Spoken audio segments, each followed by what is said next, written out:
Okay, I'm going to start letting people in now. Thank you. Good luck, everyone. Weave it together, coming up short and giving up never. Weave it together, come along, come along, come along, come along.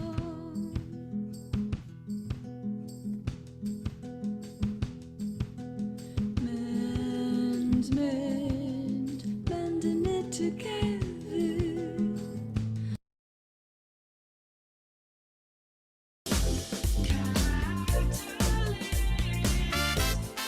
Welcome to Catalyzing Change Week. This year's Catalyzing Change Week is about solutions from the front lines by social innovators. In 2022, Catalyst 2030 concentrated its efforts on bringing proximate leaders and frontline solutions to the forefront. Collaborations led by members from the Global South produced groundbreaking reports on climate and transforming education, with an emphasis on offering local solutions. We continued our mission to create an enabling environment for social entrepreneurs to flourish by initiating a letter to donors, signed by more than 1,200 social entrepreneurs and innovators. The Catalyst 2030 awards ceremony was spectacular, and the awards themselves welcomed by the private sector, governments, bio multilaterals and donors. Catalyst 2030 as a movement is disruptive. One of the best things I think that's come out of Catalyst 2030 so far is incredible collaboration across the ecosystem that just didn't exist before Catalyst came into being. The thing I love most about Catalyst is that it's an open movement for social entrepreneurs around the world. I'd encourage anyone who's looking to be more connected with their local communities around social development goals to come along to Catalyzing Change Week. Welcome to Catalyzing Change Week.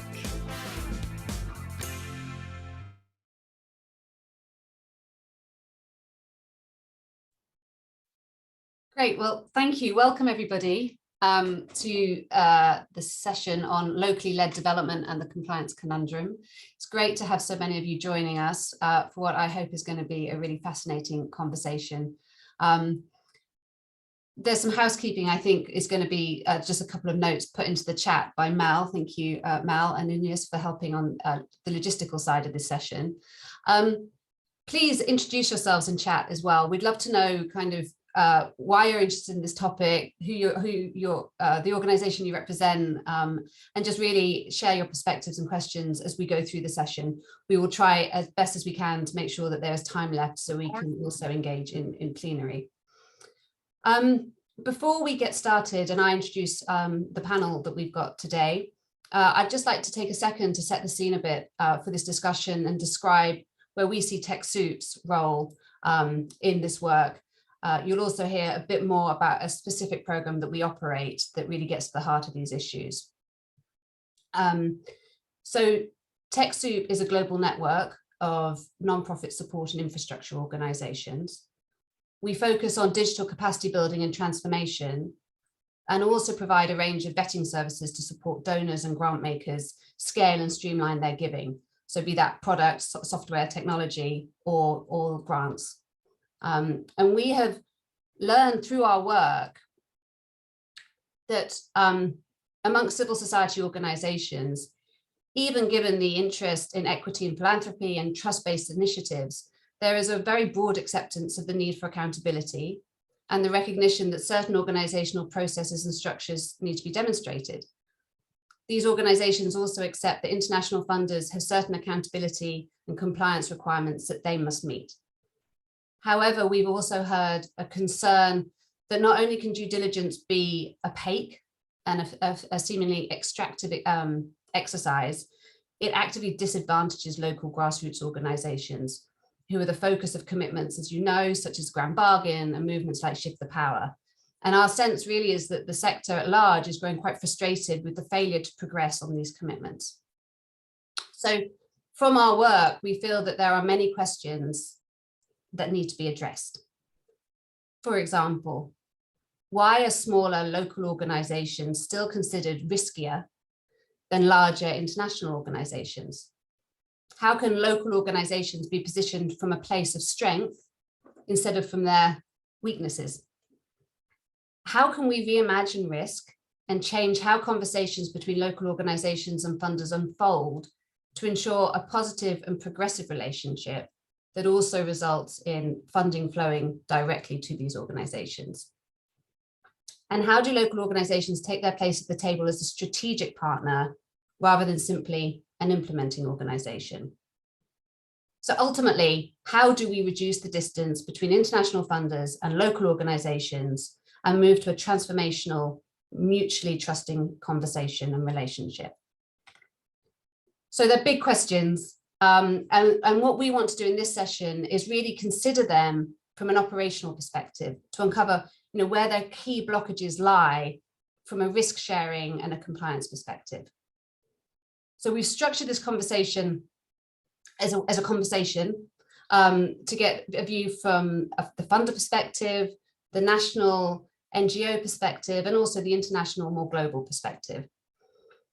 And so without further ado, I'm delighted to introduce our panel, a real expert panel for us today. So starting with Rachel Hughey from the Conrad Hilton Foundation. Rachel manages the development and implementation of a partnership strategy that goes beyond financial grant making to build and leverage the work of the Conrad Hilton Foundation to really help catalyze and accelerate its goals through high impact relationships. In her previous role as a program associate, Rachel supported the international program's team work in disaster relief and recovery, as well as avoidable blindness. Prior to joining Hilton, she worked on water sanitation and hygiene issues with Bill and Melinda Gates Foundation. And she's also had a number of roles in the National Park Service, Mercy Corps and Peace Corps. Charles Clojo van Dijk is Head of Capacity Development at WACSI, the West Africa Civil Society Institute. Charles is a social justice activist and thought leader with expertise in strengthening civil society. He is a founding member of the International Consortium on Closing Civic Space, an initiative of the Centre for Strategic and International Studies. He currently serves as a member of the governing board of Africans Rising. He's a trustee of Intrac in the UK and an advisory board member of Disrupt Development in the Netherlands. He's a core team member of the Reimagining NGOs System Change Initiative, RINGO, and a certified Change the Game Academy Master Trainer. Moving to Naomi Ayot.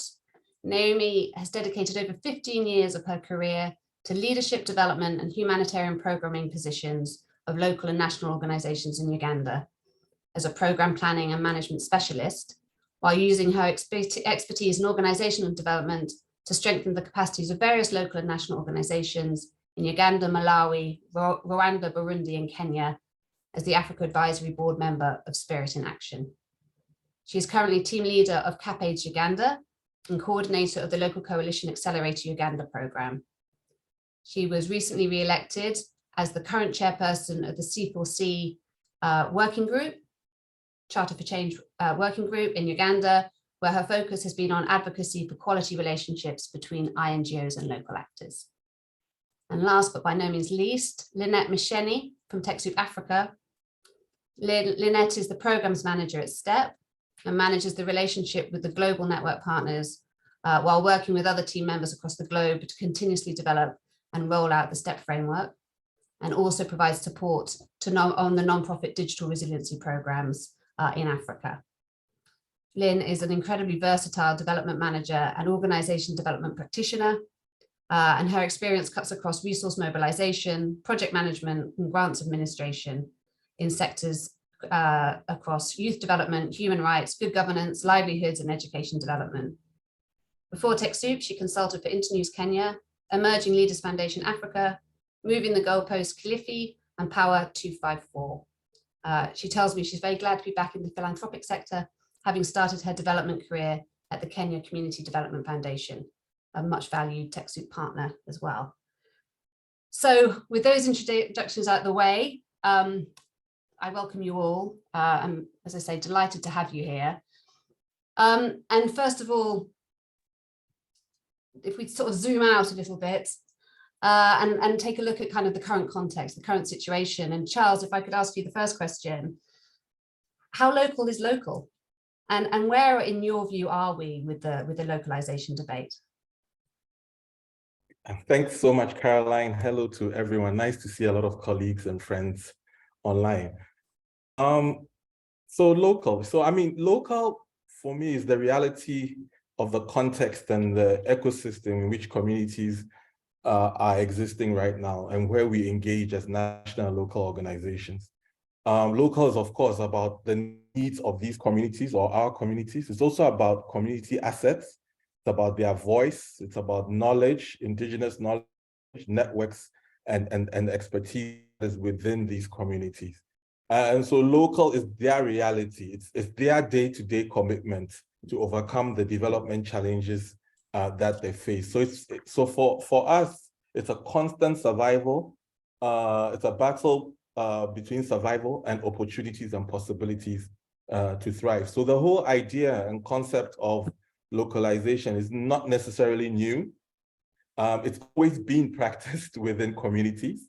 It's been like an intrinsic way of being and doing. The challenge is that most of the indigenous ways of doing things have not been documented or mainstreamed.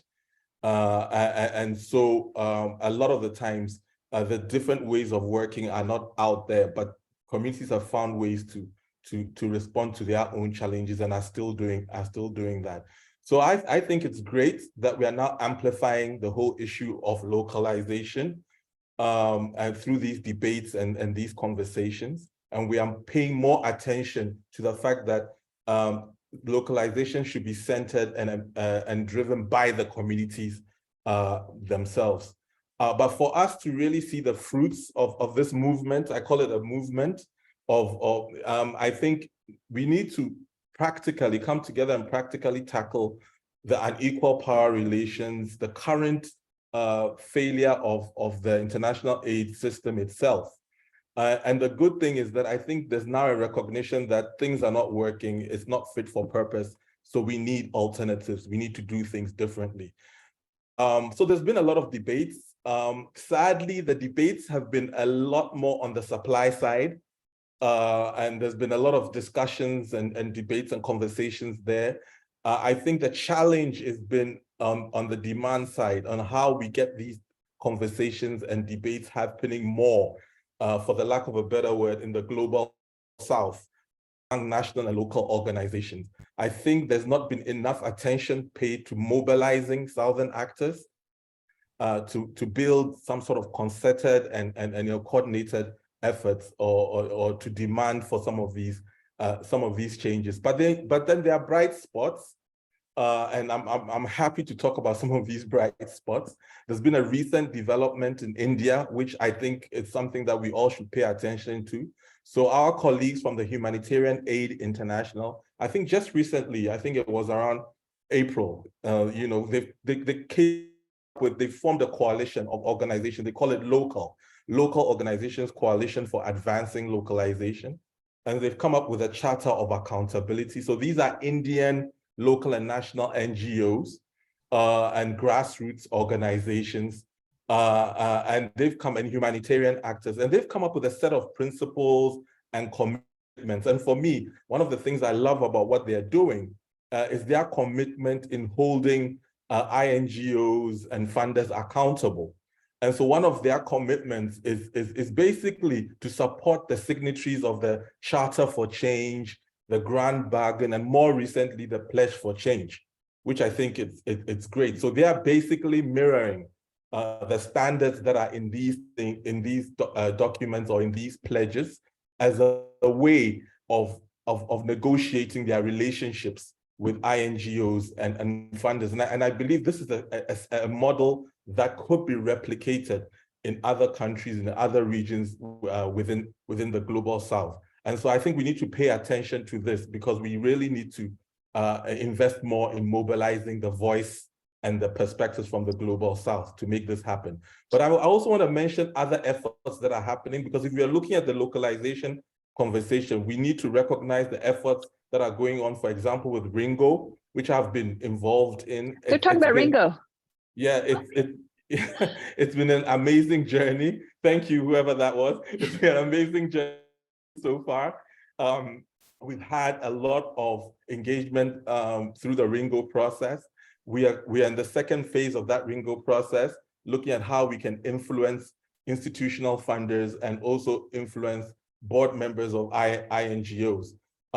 There's also been a lot of work that has gone through in terms of prototypes that have come and models and alternative models that have come, alternative models in terms of grant making, compliance and risk sharing, decolonization, etc. So there's some exciting things that are coming out of the Ringo process, but it's important for us to recognize that there are also other efforts, and we need to also make sure that these efforts are also recognized. The Pledge for Change, I think it's an amazing effort to get NGOs to pledge around specific areas of equitable partnerships, authentic storytelling, and influencing the wider sector, which I think is amazing.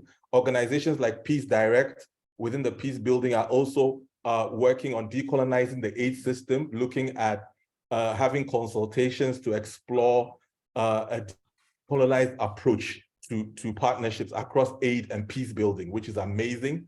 Currently, Action Aid International is also working very hard on decolonizing its own internal structures and federation. Oxfam GB is doing the same thing.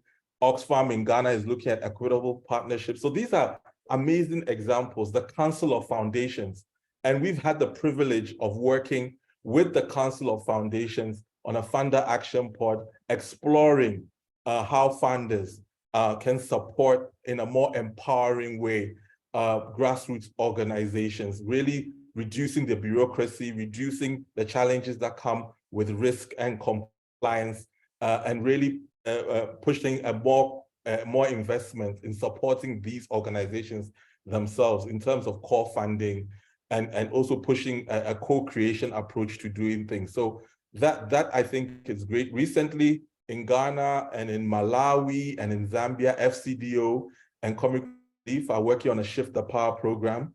And then of course, I can't go without talking about TechSoup, step due diligence, which is, I think, is a way of reframing the whole idea of due diligence from a typical risk assessment kind of tool to a more health check, helping organizations to look at the health status of their operations and then supporting them to become much stronger. So yes, so the localization debate, I think, is evolving. I think there's some really good things happening, but we still have a long way to go in terms of within the system actually shifting the policies and practices so that we actually see the fruits of all these efforts. So thank you so much, Caroline.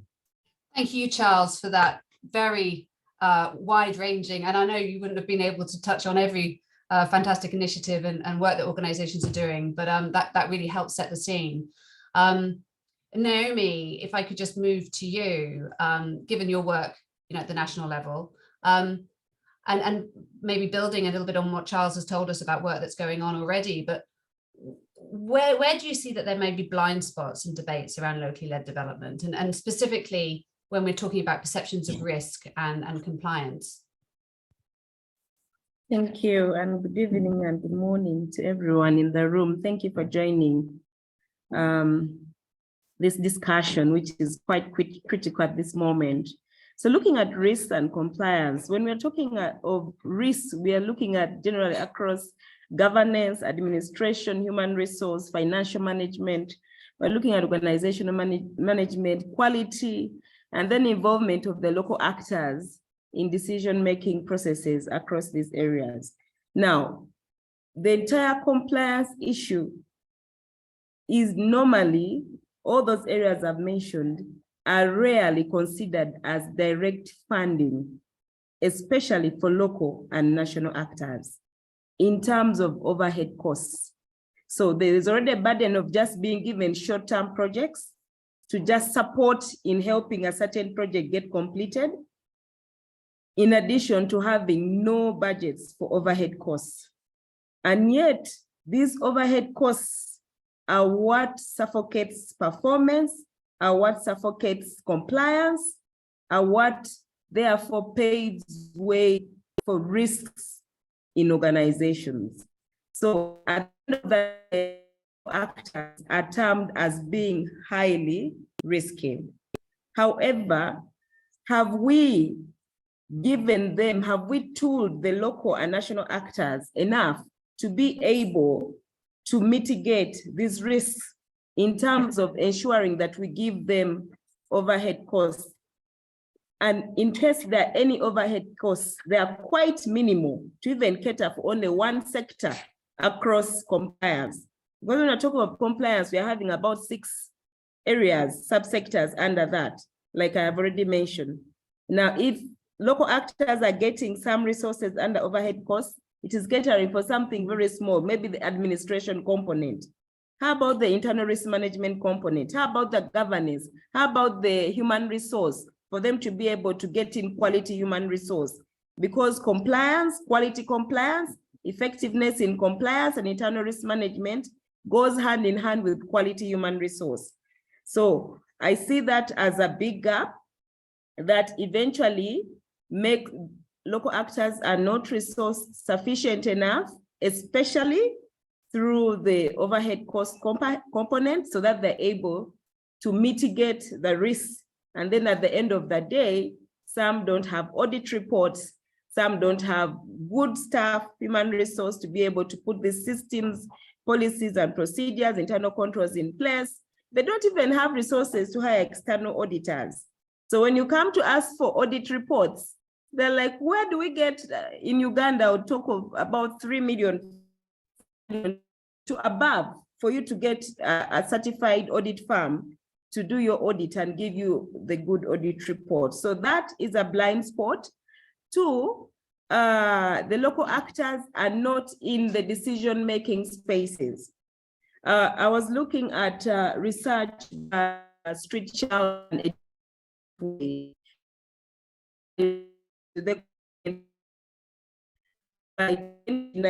were at 3.1%, and then in Uganda that's about 1%. Now, if even we haven't received those commitments to go to the local actors, we were talking of 25% at 2016. We are now in 23, and globally we are still 1%. Research was 7.2 Uganda, and what percentage are in different countries. So if we even still don't have resources for humanitarian response, how much we brought in 20, to what extent do we even have resources to ensure that we have internal risk management systems and procedures within the local actors? However, I'm not saying there's nothing being done. As the coordinator of the local coalition accelerator, we have donors who are already converted and are not ready to just frame local and national actors as high risk, but they are providing opportunity for local actors to be resourced and build their capacity to enable them to meet these standards and lower down from being highly risk. So the main issue is there's no resources for systematic capacity strengthening. A lot of capacity strengthening of local actors are projectized, and that is a blind spot. If we can move away from supporting local actors to just implement a certain grant, to supporting them grow systematically, procedurally, and in governance and internal risk management, then the conversation of risks will go down. So basically for me, that's where I see the challenge or the major blind spot that is affecting the local and national actors, especially at the national level, that at the end of the day, they end up framing them. So if we can have more of converters like the Hilton Foundation who are willing to spend their time and come and listen to a group of local actors, to listen to their pains and their gains and their unique way of doing things, because for us, it is about the community. What the community tells us is what we do. I can echo what someone told us. We are just having a reflect and learn session recently, and they said, guys, We can quarrel, we can do whatever we want as local actors in this room. What is important is what did the community tell us? The community must be at the center. So for us as local actors, if I can echo what Charles said, it's about the community. It's about what is biting the community most. As I'm in this meeting, there is a group of the Somali community saying, hey, Naomi, you've not come to us. You need to come. You need to bring the local coalition accelerator down here. So for us, it is about the community. So lack of resources to tool compliance and internal risk management is the major blind spot that makes us to be framed as highly risky. Over to you, Carol. Fantastic, Naomi, thank you. And you've already spoken about Hilton Foundation. And so Rachel, to bring you into the conversation, you know, as a funder, what conversations are you having about locally led development with other funders? And especially regarding, you know, obviously direct funding of local organizations, how do those conversations pan out? Yeah, absolutely. And before I get into that, I want to thank you all for having me as a part of this panel. It's really an honor. And I just want to lift the very first thing Charles said, which I wrote down, which was the idea of localization is not new, is an intrinsic way of doing and being. And I'm very conscious that I think the donor funder community sometimes likes to claim that this is a new trend, and it's not. It's been in existence for as long as communities have. So within the Hilton Foundation, we have made a whole organizational commitment to localization in line with what the US government has. The Power has set a target of 25% along with a grant bargain. And so we're working towards that goal of shifting 25% of our funding directly to local organizations, like WAXI and LCA, for example. In philanthropy, I think really over the last year, we've seen a growing interest and focus and understanding of the need for locally led development. And I think what we're starting to see finally, and what I'm hoping to have this conversation about, is a reframing of risk. You know, what is the risk of not doing locally led development? We funded some research with our partner World Connect, where they found that projects that were not locally owned and managed simply were not continued past the project lifetime. So if the risk, so to me, that's a risk of losing 100% of your investment, right? If the project ceases to exist. So I think that's one way of looking at it. I think as Naomi spoke to, there is risk. I really don't like the framing of the conversation that is local organizations are risky. Number one, it's not true. In my personal experience, the only compliance issue I've ever had as a philanthropy officer, and I've been in this job for 10 years, was a giant university based in the United States. And I will never name them, but I don't see the risk with our local partners. They have incredible capacity, both technical and in their relationship with the community. And so I think that's a misnomer that I just want to identify right off the bat. And I think that we need to have a conversation about risk as a two-way street. So part of my trip in Uganda, when I was visiting with Naomi, we also met with Dr. Moses Asuba, who's been involved in the Ringo initiative that Charles was just talking about. And I think because donors have the funding, we often are framed as coming with assets to the community, right? But there's assets in the community as well. Otherwise, we wouldn't be there. We wouldn't be working with communities.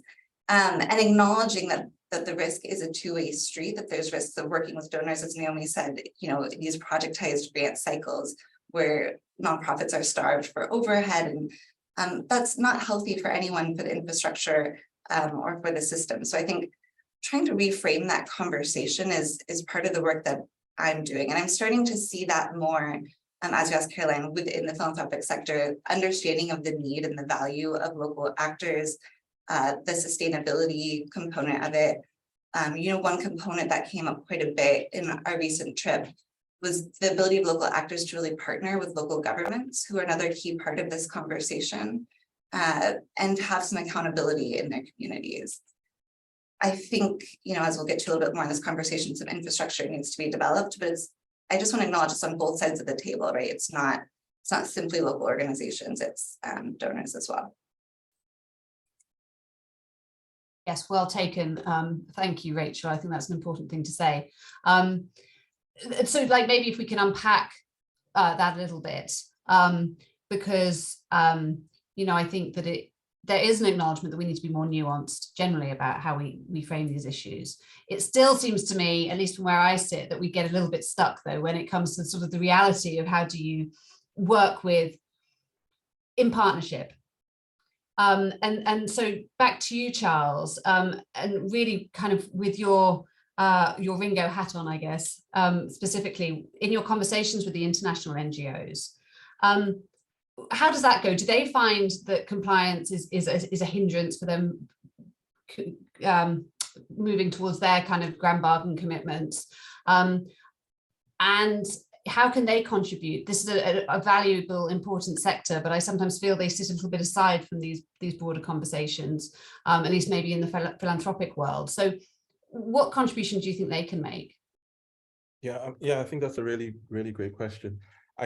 From our work with the INGOs, our conversations, it's clear that there's a certain level of frustration with the way due diligence is done and how that is affecting their partnerships actually with national and local organizations. I think most INGOs will say that, look, it's the value chain. We get the money from somewhere, and we also have to sign certain contracts. We also have to be compliant. And so, you know, it's an issue of transferring that risk or transferring those complexities down this value chain.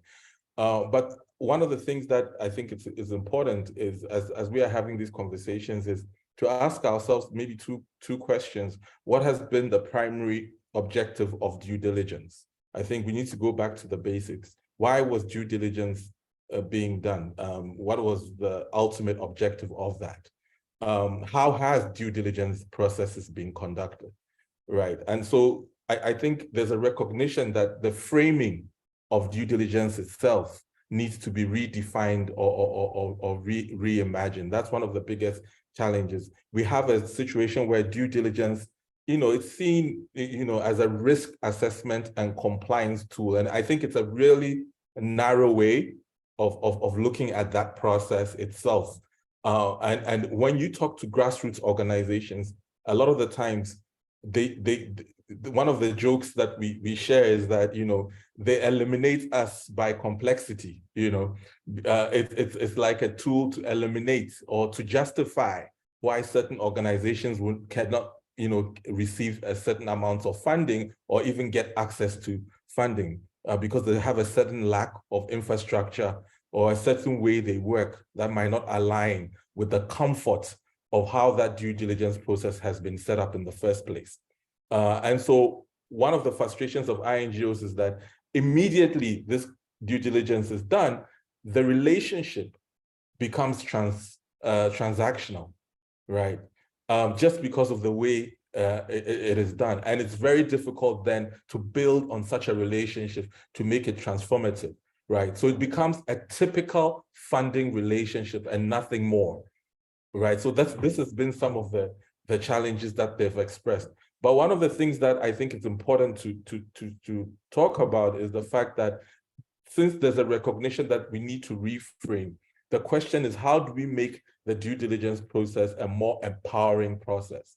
And one of the things that I've seen that seems to be working is this whole idea of co-creating, right? But not co-creating when a tool has been developed or the process has been developed and asking for suggestions or input, but actually co-creating for conception, a due diligence process that is actually becomes like a health check for organizations, not a risk assessment tool necessarily, but to help organizations identify where they are strong, where they are weak, where they need to invest, where they need more support, right? And also to help organizations identify the assets that they already have.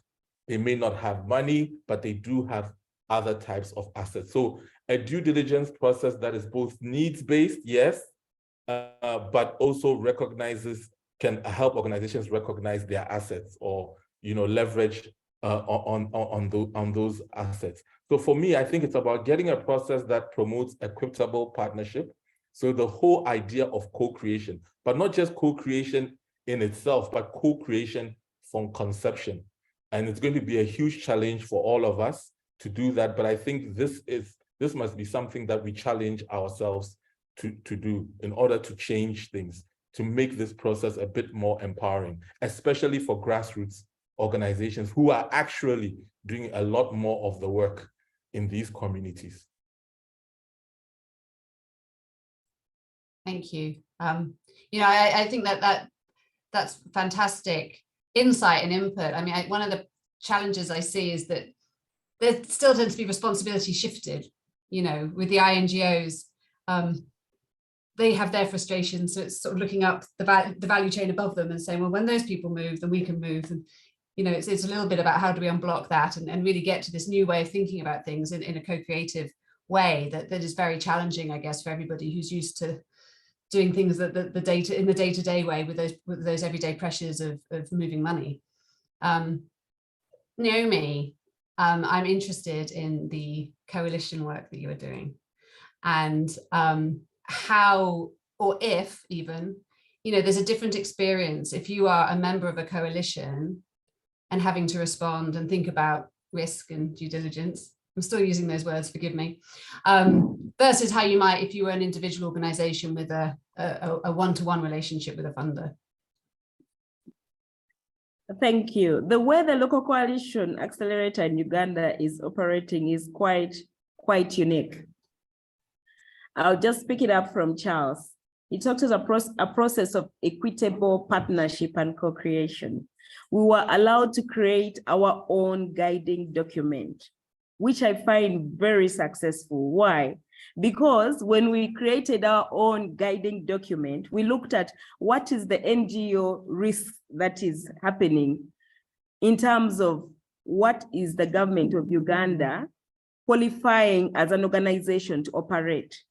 And we agreed on certain criteria that for you to be a member of the coalition, you should have met, because we did.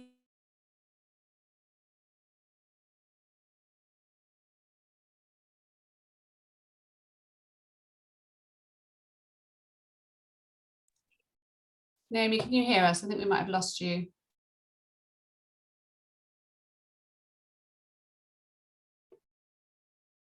Is it just me or is everyone? Yeah.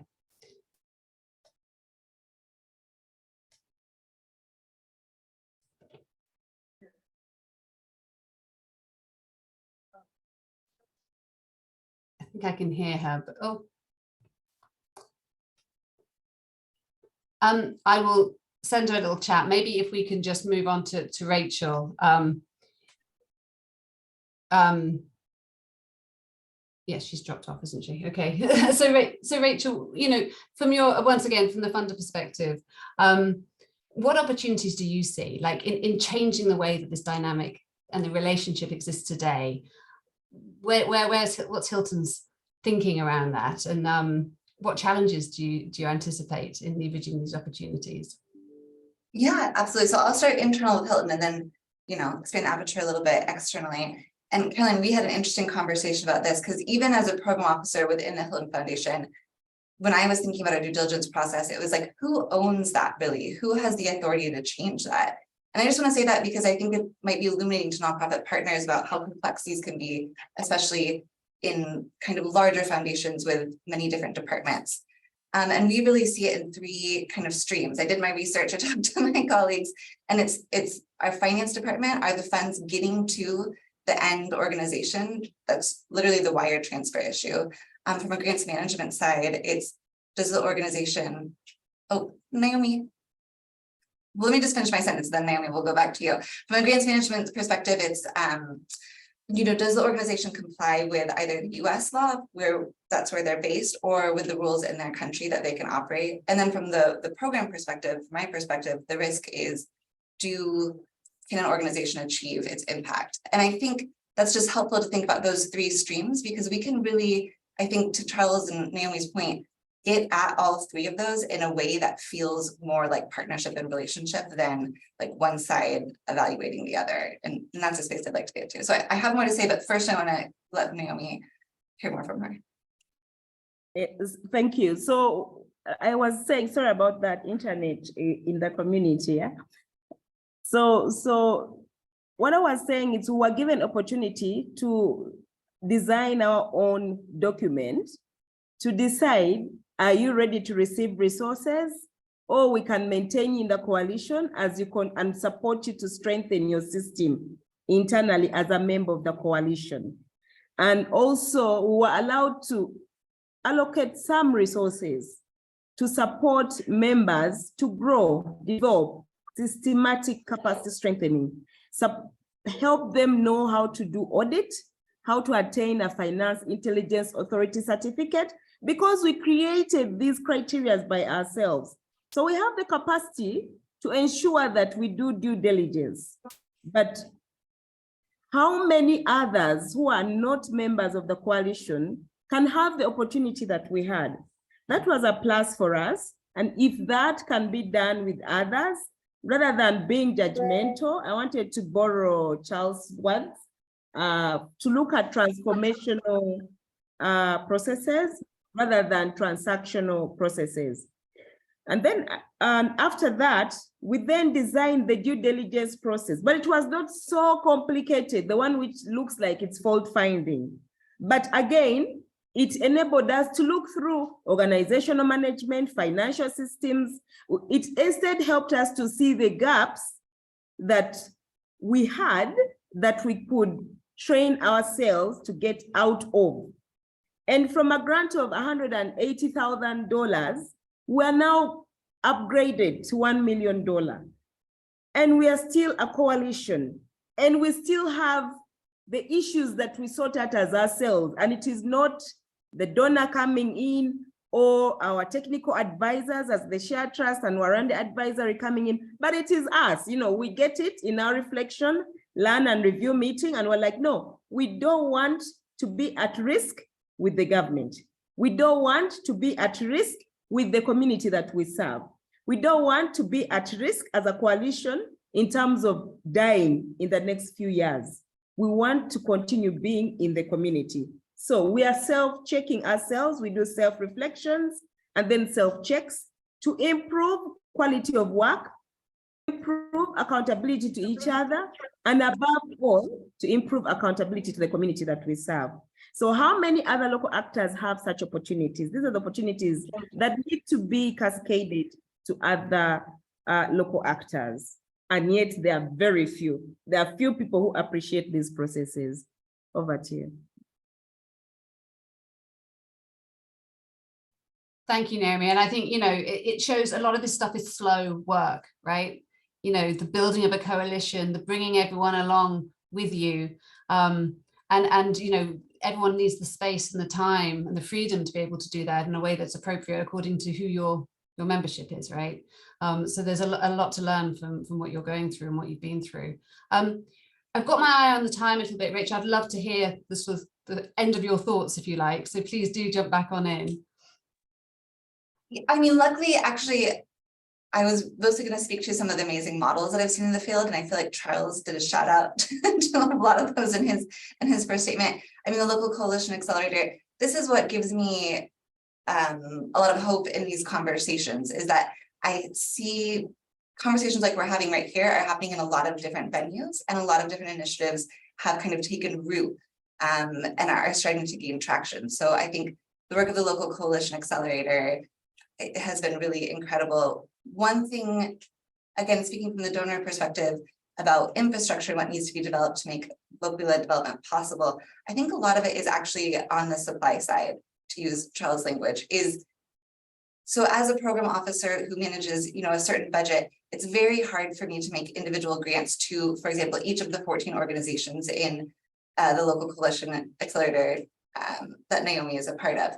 But through having a thoughtful intermediary that can also play that hands-on peer-to-peer learning role, I can have much greater impact with the funds that I invest. So I think, you know, looking for models of thoughtful intermediaries like that, looking for places where we're coming up with new ways of doing age-old practices like Ringo, and thinking about, as an officer, where are the levers that you have full of control, right? There's things at an institutional level that you can't quite manage, but I think that most of us, if we looked at the way our budgets are developed internally, we could provide a little space for more overhead and capacity building for local organizations, right? We could work that into project budgets. So I think it's going to take not just a whole institution approach like Hilton, but a whole of philanthropy approach and kind of a reorienting our mindset of what it takes to make locally led development more possible. Sorry, I need more coffee. It's early. That's great. Thank you, Rachel. I would love to bring in people from, everyone else on this call. And so we have, we could talk as a small group forever. We've got some more questions, but if you don't mind, I'm just going to ask Lynn just to speak to the STEP program, just to bring that kind of context into the conversation. And then hopefully we can have still a few minutes to open it up to plenary. So Lynn, please, over to you.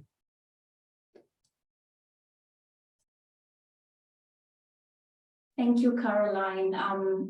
So indeed, as we've been discussing, there are different initiatives that we are investing in as actors in the journey of localization. You would see that some actors are investing more time in changing the narrative around localization. Others would invest in tools and others would even fund the process. Caroline spoke into who TechSoup is, so I won't go through that. But really, we work with the smallest nonprofits around the world. And much of the work we do is contributing to their resiliency, whether that's by providing the mission critical resources that they will need, particularly as it regards digital transformation. And so when you talk about STEP, and as TechSoup, we said, and we have been working with nonprofits over this many years, and how do we contribute to the localization agenda? I will not also get into the numbers. They have been mentioned in the discussions before, but really our contribution to this big agenda around localization is thinking about how do we contribute to having the small nonprofits, the organizations that are closest to the communities, to access funding. And from our experience, we have realized and observed and also did significant research. And we know and we acknowledge that due diligence framework is a key barrier as to how financing flows from the funding community to the smallest nonprofits in the world. And so how TechSoup is contributing to this agenda is through STEP, which is a tiered due diligence. And really this is a localized digital platform that provides a 360-degree view of CSOs in terms of their structures, their governance and compliance processes. But beyond that is finding out what is their existing assets, how do we harness those assets, and even where there are challenges and gaps, how do we work together to strengthen their capacity. And we argue that it is possible to do that while still meeting international requirements, especially those requirements that might take a long time to change, as we acknowledge that some of these conversations take a lot of time. So what I would imagine that most of us would be familiar with due diligence, but for purposes of getting all of us on the same level, we identify due diligence as a means to understand an organization's internal processes, standards, and safeguards. And really, this is information that a funder would want to know in order to see how aligned they are with the organization that they are working with. And what we have been discussing here is that due diligence, excuse me, as is prevents effective distribution of philanthropy and humanitarian aid. Already we have talked about the very small percentage of funding that goes to local CSOs. As of 2021, only 0.4% of humanitarian assistance funding went to local actors. Also, the way the due diligence has been really, it's defined from a Western perspective.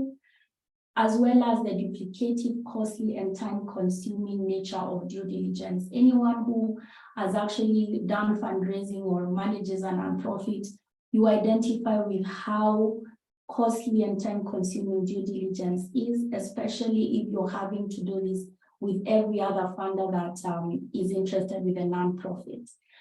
And in the past, due diligence really has been eyed to serve the donor interest. And as Rachel said, we want to move that conversation so that how we look at due diligence or even how we define risk is really from both sides of the funders as well as the implementing organizations. So STEP then is an improvement of all this existing due diligence. And how is that, how are we different or how have we structured this? One is that it's tiered. In order to be able to recognize that nonprofits come in different shapes and sizes, their contexts are different. And so it would not be realistic to want to, shape a nonprofit to a form that they are not necessarily interested in or that would fit their reality.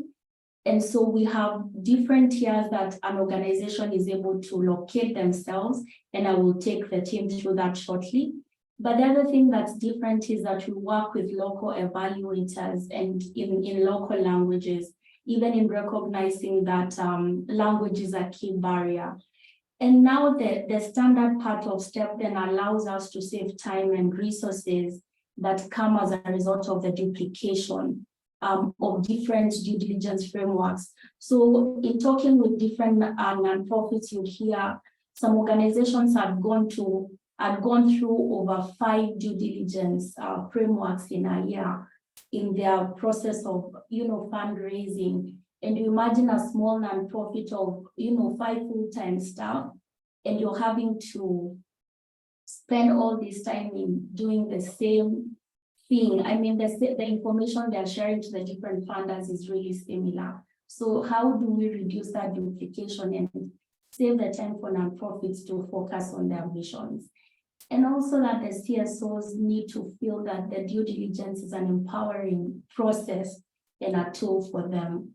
So in developing STEP, we invested in looking at other due diligence frameworks. And as you'll see on the screen, we have benchmarked with existing frameworks from the different funders that you can see on the screen. And the 9 streams that the framework looks into, there are 9 streams as we are now. And that touches from governance to how we work with implementing partners, how is the risk management. And one thing that we would appreciate with STEP is that we are keen to know what is the process, how do you go about it? As opposed to just asking for, do you have this document, upload this document, or do you have this?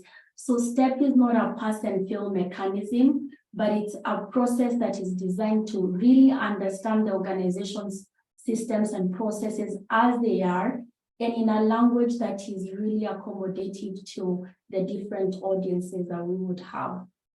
And we've talked about our global network. Currently, we've been working with our partners in West Africa, and that is WAXI, in South Africa, Pombano. In Kenya, we are working with the Kenya Community Development Foundation. We are also working with CEMEFI in Mexico. And we are keen to expand the network and leverage their resources to ensure that the process is as localized as possible. So we talked about the tiering system. And so far in this pilot that we are working on, the tiers are 4. And really they help us to differentiate organizations based on the stage that they are in, or even the level they would want to advance their systems. And I would not get into the specifics, but you would find this in our website. But as the organization continues to, advance their systems and the level of sophistication they would want, or a small family foundation in a coastal village in Tanzania, they would be able to find themselves in this framework and show their reality as accurately as possible. So what happens after the due diligence then? We provide every organization with this kind of a report, as you can see on the screen. And the idea of this report is really to help the organization see their strengths and the areas they would want to invest in. And we also provide a summary of recommendations. In the past, we have seen nonprofits use this report to solicit for funds, especially institutional strengthening funds with different funders. And as you will notice, the way that the report is designed is really to appreciate the strengths of the organization as opposed to, creating a sense of what they do not have or the weaknesses. So this report is shared with the permission from the nonprofit, and the nonprofit is free to, use this document in their other conversations. But beyond giving them recommendations and working together with a nonprofit to identify their areas of strengthening, we have invested in an organizational strengthening portal within STEP. And so we are curating resources that are speaking into the 9 streams. And on this portal, you'll find these resources that range from videos to articles, to templates, to guidebooks, handbooks, webinars, courses from different sources. We have not duplicated this. So you will find content from other content providers, whether that's Momentum, Kaya, our very own local partners, WACC, KCDF, have lots of resources for nonprofits, and we are working to having this information. So one of the calls to action is, if you have resources that you think would benefit the nonprofit, we are happy to have a conversation as to how those resources would be in the resource portal. And finally, what are some of the benefits of STEP? We said the obvious around flow and transfer of funds, but also for the nonprofits is really more of a self-audit, a participatory process that allows them to reflect on their organization and how they can strengthen their systems and structures. And so far we've done. Sorry. We did, yes, and those are people that I know pretty well. That I sort of said be there or else. So. Hayley, I think we're coming to the end of the session, so sorry to cut you off there. Sure, that's okay. I'm done, Caroline. Thank you. Well, listen, I hope that was useful, just to, as we say, try to provide a little bit of... I'm trying to do 2 things at once, Drew, and I'm not. Yeah, Matt. But I think if you can see in the chat, there's been some suggestion or that we carry on this conversation because we could talk for hours. But anyone who is interested in learning more and talking about these issues more from not just STEP, but also more broadly, as we've been having at the beginning of the session, I think that it's rich for deeper discussion and understanding. And more importantly, I think there's so many initiatives out there that could really do with some collaboration and convening. We're very eager for that. And so Matthew has put his email address, I believe, in the chat, and so has Mel. You can contact us at step@techsoup.org. We would love to talk more. So sorry we couldn't open to plenary today.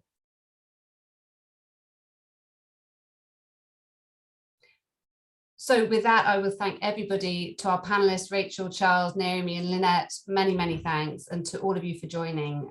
We really appreciated your attention and participation. Thank you. Thank you. Thanks so much. Thank you. Thank you.